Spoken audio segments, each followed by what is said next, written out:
రాయదుర్గం భూములు మరోసారి రికార్డు ధర పలికాయి. స్కైరైజ్ బిల్డింగ్స్ మధ్య భూముల ధర ఆకాశాన్ని అంటేలా పెరిగేశాయి. గత రికార్డులను బ్రేక్ చేస్తూ భారీ ధరలు దక్కించుకున్నాయి. హైదరాబాద్ రాయదుర్గంలోని పన్మాక్తా నాలెడ్జ్ సిటీలో 6.29 ఎకరాల భూమికి Telangana industrial and infrastructure corporation లైన్లో వేలం నిర్వహించారు. ఈ వేలంలో ఎకరా భూమి 237 కోట్లు పలికింది. హైదరాబాద్ కు చెందిన గౌరా వెంచర్స్ అనే సంస్థ ఆ మొత్తాన్ని వేలం పాడి భూమి దక్కించుకుంది. గత ఏడాది ఇదే ఏరియాలో 11 ఎకరాల భూమి వేలం వేయగా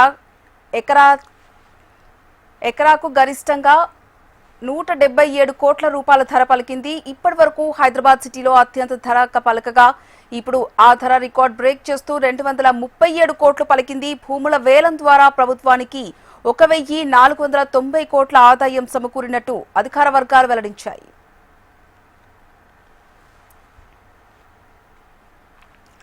గ్రేటర్ హైదరాబాద్ లో భూమిలో రికార్డు స్థాయిలో ధర పలికింది. హైదరాబాద్ లో రోజు రోజుకి భూమి ధరలు భారీగా పెరిగిపోతున్నాయి. 4 ఏళ్ల క్రితం హైదరాబాద్ లో ఎకరా భూమి 100 కోట్లు పలికితేనే అంతా ఆశ్చర్యపోయారు. గతేడాది ఒక ఎకరా 177 కోట్లతో రికార్డు బద్దలు కొట్టింది. ఇప్పుడు ఏకంగా రికార్డు స్థాయిలో 200 కోట్ల మార్క్ ను దాటి ఆల్ టైమ్ రికార్డు ధర పలికింది. సిటీలోని రాయదుర్గంలో టీజీఐఎస్సీ నిన్న నిర్వహించిన ఈ వేలంలో గతంలో ఎప్పుడూ లేని విధంగా ఈసారి ఎకరా ఏకంగా భూమి 237 కోట్లు పలికి పాత రికార్డులన్నింటినీ బ్రేక్ చేసింది. రాయదుర్గం గ్రోత్ కారిడార్ లోని అత్యంత కీలకమైన 83/1 సర్వే నెంబర్లో ప్లాట్ నెంబర్ 1A1/F పరిధిలోని 6.29 ఎకరాల మల్టీ యూజ్ భూమికి టీజీఐఎస్సీ నిన్న వేలం నిర్వహించింది. ఎకరాకు 139 కోట్ల రిజర్వ్ ధరను నిర్ణయించింది.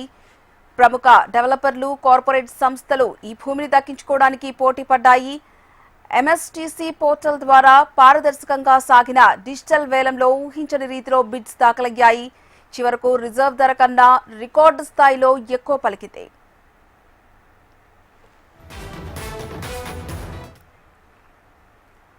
మొత్తం 1490 కోట్ల 73 లక్షల భారీ ధరతో ఈ ఫ్లాట్ అమ్ముడుపోయింది. హైదరాబాద్ కి చెందిన Gaura ventures private limited real estate సంస్థ ఈ భూమిని దక్కించుకుంది. జేఎల్ఎల్ సంస్థ ఈ లావాదేవీకి ప్రత్యేక సలహాదారులుగా వ్యవహరించింది. కొత్తగా వస్తున్న మౌలిక వస్తువులు, ఐటీ కంపెనీలు, వాణిజ్య రంగాల విస్తరణలో హైదరాబాద్ అంతర్జాతీయ స్థాయిలో పెట్టుబడులకు కేర్ ఆఫ్ అడ్రస్ గా మారింది. ఇదే సర్వే నెంబర్ ఫ్లాట్ నెంబర్ P4లో 5 ఎకరాల 9 సెంట్ల భూమి కోసం జూన్ 1న వేలం జరగనుంది. Rayadurgam area hitech city, Gachibowli ప్రాంతాల మధ్య ఉండడంతో ఈ భూమికి మార్కెట్లో ఊహించని రీతిలో డిమాండ్ ఏర్పడింది. 2017లో రాయదుర్గం ప్రాంతంలో 2 ఎకరాల 84 సెంట్ల భూమికి ఎకరాకు 42 కోట్ల 59 లక్షల ధర పలికింది. 2022 నాటికి కోకాపేట నియోపోలిస్ వేలంలో 3.60 ఎకరాల పరిధిలో ఎకరా ధర 100 కోట్ల 75 లక్షలకు చేరి రికార్డును సృష్టించింది.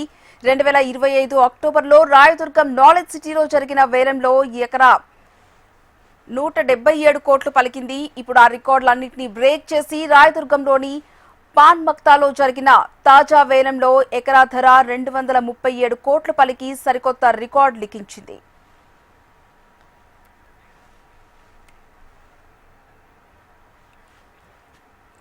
ఇదే అంశానికి సంబంధించి పూర్తి సమాచారం మా బిజినెస్ ఎడిటర్ మురళి లైవ్ ద్వారా అందిస్తారు. మురళి, హరిప్రియ, నిన్న జరిగిన వేలం చూసుకుంటే ఇది సౌత్ ఇండియాలోనే అత్యధిక ధర పలికినట్టుగా చెప్తున్నారు. ఎందుకంటే ఎకరా 237 కోట్లకి గౌరా వెంచర్స్ సొంతం చేసుకుంది. ఈ ప్లాట్ లో తాము commercial IT spaces, multiple buildings construction చేస్తామని చెప్పేసి గౌరా వెంచర్స్ అధినేత ఆదిత్య గౌరా వెల్లడించారు. ఎందుకంటే ఇంత ధర ఎందుకు పలికింది? రిజర్వ్ ప్రైస్ కంటే ఆల్మోస్ట్ 70% ఎక్కువ స్పెండ్ చేసి వాళ్ళు దక్కించుకున్నారు. ఇండియా మొత్తంగా టాప్ డెవలపర్స్, బిల్డర్స్ దీనికి ఈ భూమిని దక్కించుకోవాలని పోటీ పడ్డారు, బిడ్లు వేశారు. అయితే గౌరవ వెంచర్స్ మాత్రం చివరికి దీన్ని దక్కించుకుంది. ఎందుకంటే టీ హబ్ వెనుక ప్రాంతంలో ఇది ఉండడం స్ట్రాటజిక్ గా కలిసి వస్తుందని చెప్పేసి వాళ్ళు అత్యధిక ధర కోట్ చేసినట్టు తెలుస్తుంది. అట్లాగే మరోవైపు జీసీసీస్ రాబోతున్నాయి, అట్లాగే ఐటీ కంపెనీస్ రాబోతున్నాయి. ఈ ఫ్యూచర్ పొటెన్షియల్ ని కూడా వాళ్ళు అంచనా వేసి రికార్డు ప్రైస్ కోట్ చేసినట్టుగా చెప్తున్నారు. అయితే ఇది నగరం నలువైపులా ఈ ధర లేదు. నగరం నలువైపులా కనుక విస్తరించినట్లయితే ఇలాంటి గ్రోత్ కారిడార్స్ నగరం నలుమూలలా వస్తే మాత్రం హైదరాబాద్ సిటీ మార్కెట్ కావచ్చు, రియల్ ఎస్టేట్ మార్కెట్ కావచ్చు, ఎంప్లాయ్మెంట్ కావచ్చు, ప్రభుత్వానికి రెవెన్యూ కూడా భారీగా పెరిగే అవకాశాలు ఉన్నాయి. కేవలం ఒకే పాకెట్ మీద కాన్సన్ట్రేట్ చేయడం అనేది సరైనది కాదని కూడా బిల్డర్లు చెప్తున్నారు. ఏదేమైనా హైదరాబాద్ పొటెన్షియల్ మాత్రం పీక్స్ చేరుకుంటూనే చెప్పాలి. రియల్ ఎస్టేట్ ధరలు ఆకాశాన్ని అంటుతున్నాయి. మరోవైపు అఫోర్డబిలిటీ హౌసింగ్ మాత్రం ప్రభుత్వం ఎట్లా బ్యాలెన్స్ చేస్తుంది, వాటికి ఎలాంటి స్థలాలు కేటాయింపు చేస్తుంది. ధరలు అయితే ఆకాశానికి అంటుతున్నాయి. 237 కోట్లు అంటే దాదాపు 1 year లోనే చాలా వరకు పెరిగింది. దీన్ని ఎట్లా సర్దుబాటు చేస్తుంది? అట్లాగే సౌత్ హైదరాబాద్ కావచ్చు, ఈస్ట్ హైదరాబాద్ కావచ్చు, నగరం నలుమూలల ఎలాంటి ప్లాన్స్ తో గ్రోత్ కారిడార్స్ తో ముందుకు వస్తుంది అనేది ఆసక్తికర అంశంగా చెప్పుకోవచ్చు. Right, thank you Murali.